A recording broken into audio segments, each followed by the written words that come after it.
Hello there, my very good friends. On today's wrestling news, a grim image of wrestling's future. Kenny Omega has a reality check on his health. The WWE draft is coming soon, maybe, kind of. And John Cena doubles down on his remarks on Vince McMahon. I'm Andy Murray. I'm Michael Hamflett. And this is Dan News. Anyway, we're going to kick this one off by talking about Kenny Omega, celebrities, and Mr. Beast versus Logan Paul in the WrestleMania main event. Right. So this is an interview that Kenny Omega did yesterday with Adi Shankar, and it's a lot of interesting stuff. I think Kenny Omega is I think he's a very interesting interview because he doesn't have much of a filter, not in the way that he's going out there and shooting on people or anything like that. I don't mean that he's effing and jeffing and all that, but he speaks his mind very freely, and I think he has quite a fresh perspective on things. But of course, it's 2025, so what he said here has been a bit misrepresented online, so hopefully we can do it justice. However, the scenario he paints sounds awful to me personally. I don't know, maybe you disagree. But he was talking about kind of the rise of like celebrities and influencers and their involvement in wrestling, and he said the following basically. I've said it before. I don't know if I've ever said it publicly or not, but I think we're headed down a path where it's like a couple of WrestleManias down the road, the main event's going to be Logan Paul versus Mr. Beast. It's like, what is the wrestling acumen? How many miles have they put into it? It's like, does it matter? This is the process of evolution. So I think it's an interesting point to raise, and more of an interesting talking point than a gotcha or anything like that. I think historically, the whole point of using celebrities is so that like people will go, Mr. T is on this show.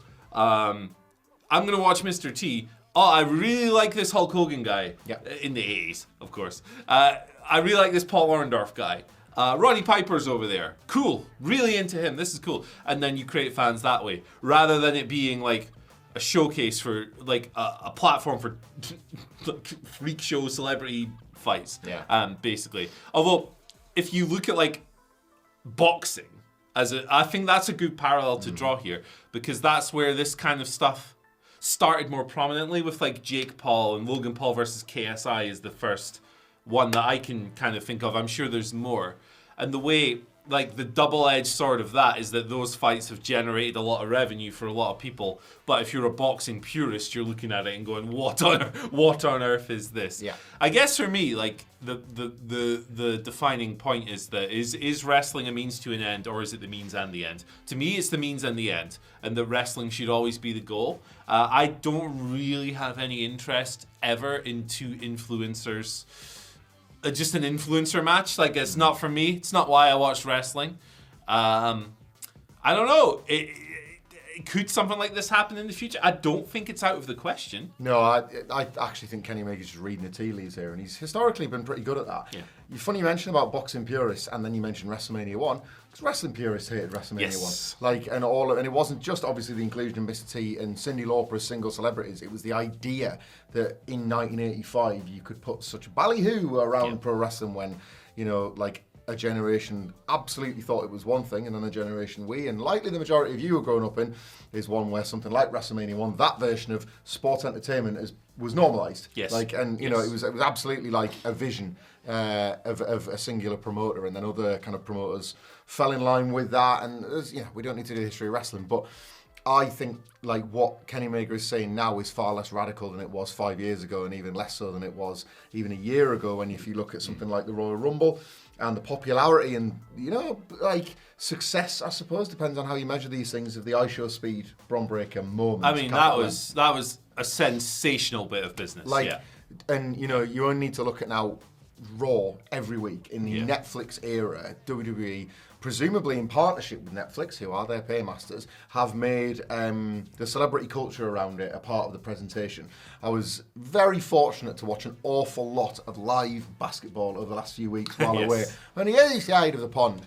And what I realised, having never seen American sports presentation on the reg, is that WWE have just taken it. They've just taken it. The regular breaks to show celebrities, the start of the shows being full of people arriving at buildings. Lots of sponsors on stuff. Shots and sponsors and that. Yeah. Like, Kenny Omega is, like, obviously referencing what's happening in WWE and the type of culture they're embracing. But WWE themselves are observing how other sports are kind of doing the business, and to your point about the boxing. And I kind of think that this is like, it's not just the natural way of things. It feels like it's not even just wrestling. Yeah, sure. It's like we are still at the point where we're kind of at like that first generation of understanding how influencers and how big YouTube stars fit in to culture and how they can ultimately, they call the shots. It's no longer the field, the boxing, the basketball, the wrestling that calls the shots. It's the influencers that want to get involved that get to make those calls. A WrestleMania main event might one day feature 2 influencers, but it won't be because wrestling has booked it that way. It's because the influencer will have asked for the spot and got it, you know? And gotten the payday and probably attracted a lot of young viewers because they have huge young audiences and stuff. Yeah, I think you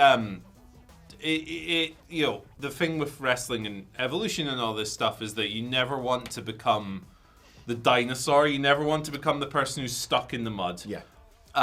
And I think a healthy thing to do is, if you don't like the way the sport has evolved, instead of being an old man yelling at a cloud, the best thing to do is probably just to try and analyze why it's happening and why it's popular, and like, while also acknowledging that maybe it's not for you. There's a lot of evolutions in wrestling over the past years that aren't for me personally, and I would say the increase in influencer usage is one of them. But it can be great. I thought the iShow speed spot, that's a lot of S's for a man who can barely talk. That's me, I can barely talk. I thought that was like excellent because he just took the bump like a pro.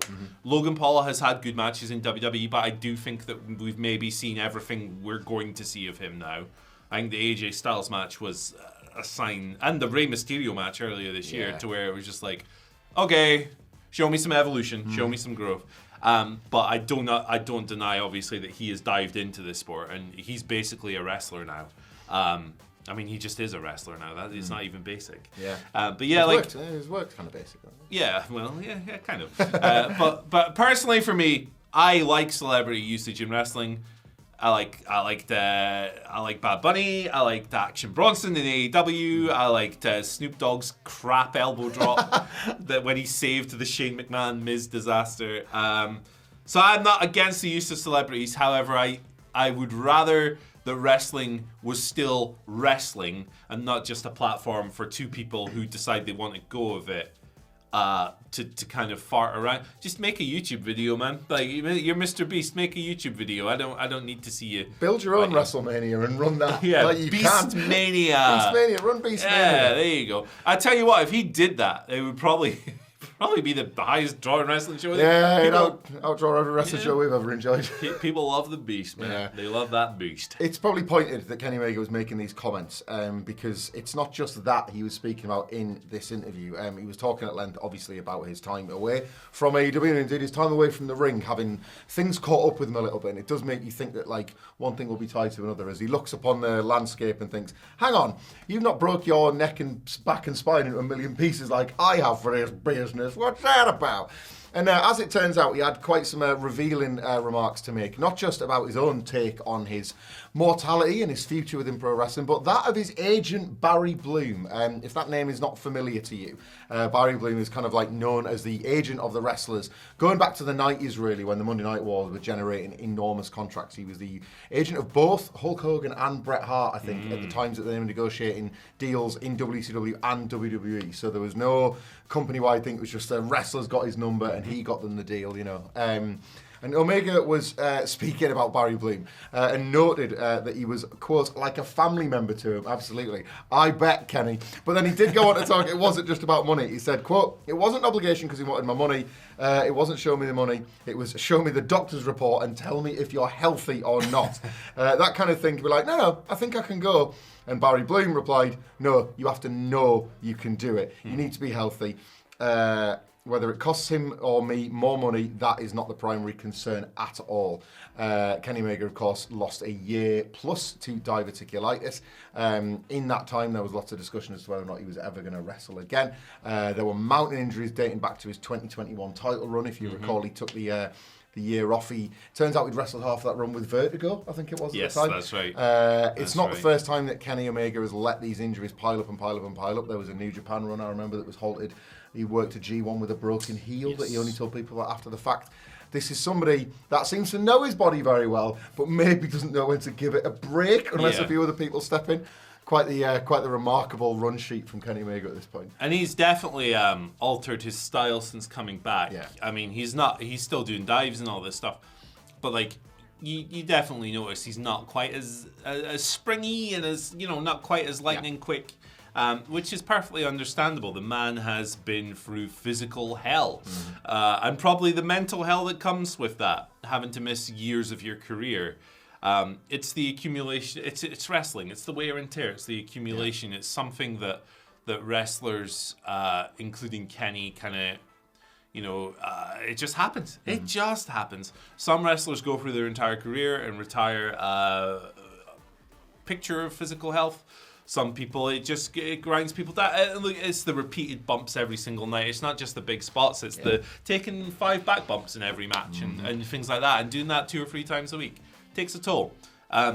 So yeah, he's definitely adjusted. I think there was a match earlier this year where I first noticed it. It wasn't the Gabe Kidd match. It was an AEW match. I can't remember which one, where he was going for the dive and I was like, the clearance wasn't what it was. And there's nothing wrong with that. I think actually, 2 really rewarding things in wrestling. Number 1, watching young wrestlers from the start and watching them grow and evolve when they're like in their 20s on the come up. That was a big part of NXT's initial appeal and probably today's appeal for the people who are super into that show.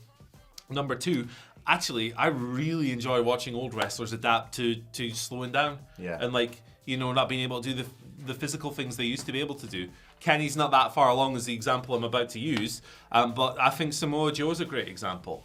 For years, it was Samoa Joe's finished. He's cooked, he's thrashed physically, he's slowed down, and it did, to be fair, there was a period where Joe was clearly still figuring out what he needed to be to still be a great wrestler when his athleticism started kind of going away a little bit. But if you look at him now and his past couple of years, he's still like the coolest guy in the room. He's still one of the most compelling workers in the world to me because he learned how to work around those limitations. I'm really fascinated to see what a guy as thoughtful as Kenny Omega looks like in 2 or 3 years. And obviously, I don't wish, physical limitations on him. But it's good that he's been able to adapt because it will ultimately prolong his career. And I'm going to enjoy Old Man Omega when it eventually comes. Yeah, I agree. I think as well, you're right. It's case by case. But like somebody with a wrestling brain like Kenny Omega's, it becomes part of the fun. Yeah. Like watching him solve that puzzle a little bit and just figure out what he likes and what he doesn't like. I always used to say, I was desperate to see Kenny Omega go to WWE because I wanted to see what Kenny Omega WWE superstar looked like. Because again, I thought he would make some sort of adjustment that would make that fit in a way that you would never expect. This is a different version of that. Yeah, aging gracefully. I think he'll find a way. Yeah, absolutely. Let's talk about what's our next story. The draft.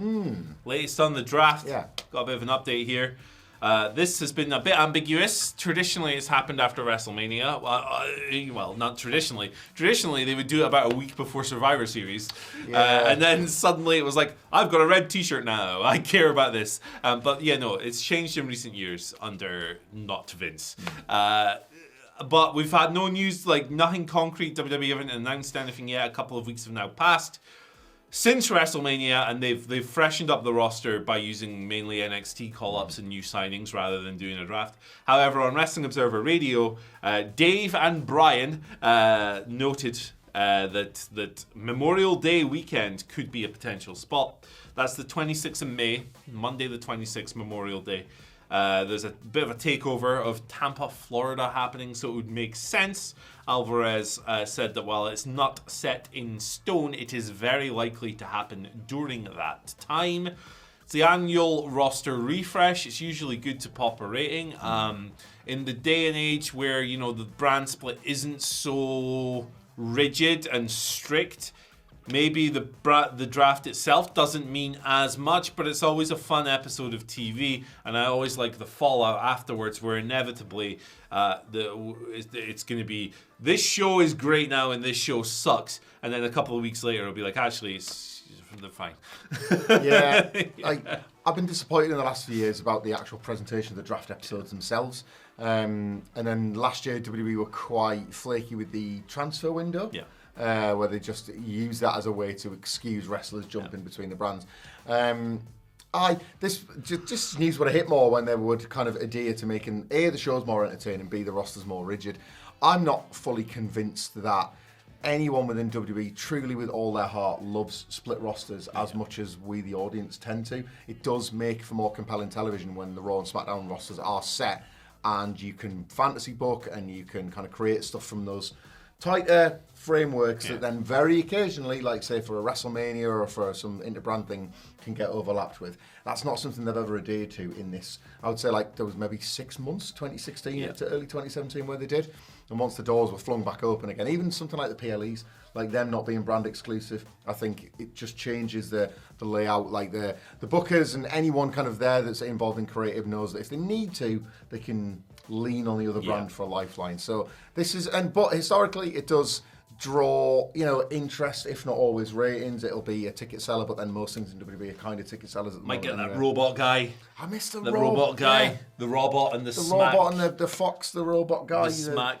In the war room. Smack droid. You know that, the smack droid. And And that was it, and it was like they were like they got like the 92nd draft pick and they were like, yeah, we got him. We got him. We got him. We got him. We got Kalisto. He's going to do his good lucha things. Yeah. Oh, poor Kalisto. That was a great, one of the great draft nights. It was. Right there. It so was. yeah. It was funny how he was like, no, and then he ran away. Yeah, he was like, see you later, bye. I don't get yeah, I've had enough of this. So yeah, I do expect it to happen, but my expectations have been tempered somewhat on draft stuff over the years. And my expectations have long gone for John Cena changing his mind on Vince McMahon, and maybe yours should too. The comments John Cena made before WrestleMania to the New York Times saying that he loved Vince McMahon were not the first time that he had said that. He'd made those sort of similar comments to Howard Stern back in 2024. Not that long, actually, after Vince McMahon resigned in disgrace from WWE for the second time following the allegations and accusations that came out from Janelle Grant again, the lawsuit ultimately that came against Vince McMahon, WWE, and John Laurinaitis. And ultimately, John Cena has, I guess, trebled, whatever you want to say, down on those comments. In a interview of sorts at the upfronts for Amazon, where he was asked by an Us Weekly journalist. Didn't come up, strangely enough, in the press conference before he AA'd R-Truth to a table at the weekend. But this journalist did ask if he was surprised at the reaction from WWE fans to his comments on Vince McMahon, the times he's made them. And John Cena took a moment to think about this. The video's worth going and checking out if you want to go find it online. But he says, quote, "No, not surprised, because everyone's entitled to their opinion, just like I'm entitled to have an emotional connection to somebody. I don't hold anybody to how they feel or what they view as permissible, or the things that make them happy, angry, excited, or sad. That's their right as a human being. I'm not surprised by any of that." So he is answering the question, I guess, is what's happening there. He hasn't Hogan'd it, which is good. No, and he never has, weirdly. It's somewhat of a, I think, to a lot of people, somewhat of a disappointment, but he has kind of been steadfast in that take from the beginning, and this is more a response to the response, rather than a direct acknowledgement of the Vince McMahon thing. Spoke about it when we made the video at the time. I think it was during WrestleMania week. The point was, it came during a bad PR week in general, where Nick Khan was like, we don't bench people, and then people were like, hold on a minute, where's this guy, where's that guy? It came at a time when people were saying, major WWE stars were saying some political stuff that people didn't like, or people were... Triple H was lashing out at people being critical. Yeah, online fans and stuff like that. So it came during a pretty a bad week at the office for Dr. Legento. So, the timing of it was weird. And also, if you're John Cena, you have to obviously understand why you're saying you love this person who is in the middle of a very serious case at the moment, multiple very serious cases. At the moment, yet you have to have an understanding of why people might take umbrage with that, regardless of your personal relationship with this person. And obviously, if you've known someone for 20, 30 years or whatever, and I remember there was the image of him and Vince with their respective partners out for a night out in New York shortly after, and all of that stuff. So you have to be aware of the public's response to things. So in his response here, he seems quite comfortable with the reaction it's received, right? For better or worse. It sounds like he's like, yeah, I figured, or I'm not shocked by it. He says outright, pretty much. So he's clearly I don't know. He does strike me as quite a thoughtful guy. He has said some dumb things in the past, like the Taiwan deal. But at the same time, while I think that he, for his public image's sake and in terms of being conscientious of people who might have, been annoyed or upset by the situation, I think he probably still should have maybe kept that to himself. Yeah. But slight praise. He hasn't just Hoganed it and gone, shut up, you bunch of marks, or something like that, right? He hasn't lashed out. No, he's John Cena, even when talking about far lighter subjects or things of less importance than this, always had that like robotic nature to public speaking and PR and things like that. He's like a Premier League footballer. Yeah, but super considered with it, and that would be, I would say, what I can extend. If I'm going to extend any latitude to these comments, that idea that like, well, I'm not going to tell anybody else how to feel, but that obviously comes then with almost like packaged within that. So don't tell me how to feel. Yes, that's where people are going to feel a little bit aggrieved. But for sure, it's complex for people that are as close to the situation. People are complex. Is it's the way of rapping. No one is, in the words of Alistair Black, no man is ever truly good, and no man is ever truly evil. Couldn't have said that. Although Vince McMahon is probably truly evil. Yeah, I think so. But yeah, hey, listen, thanks for joining us today. We'll be back with another news video later on. If you enjoyed this one, hey, why don't you check out this timeline video on the rise of Triple H, the man who replaced Visca Man as the head of WE. See you later. Bye.